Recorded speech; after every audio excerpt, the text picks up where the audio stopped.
আসসালামু আলাইকুম। এখানে একটু দাঁড়ান তো, একটু কথা বলি। ভালো আছেন আপনি? ভালো আছেন? কথা বলতে পারেন না? ও, বাড়ি কোথা বাবা? ছেলে পেলে নাই? ও, দর্শক বন্ধু দেখো, অসহায় চাচা কথা বলতে পারে না, চোখেও দেখে না, ছেলে সন্তানও নাই, কি একটা অবস্থা।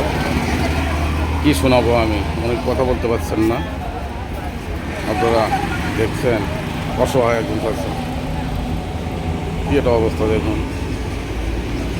আমি তাকে কিছু বুঝতে পারছি না, আমি কিছু বলতে পারে না। আপনারা কি বুঝবেন? আপনারা একটা লাইক কমেন্ট শেয়ার করেন, ভিডিও দেখবে। তার কিছু বলার নাই, চাচা দিয়ে তো শুনতে পাচ্ছে না। বাবা এটা রাখেন, আপনি এটা রেখে দেন। হ্যাঁ, যেহেতু কথা বলতে পারছেন না, ঠিক আছে। আসসালামু আলাইকুম।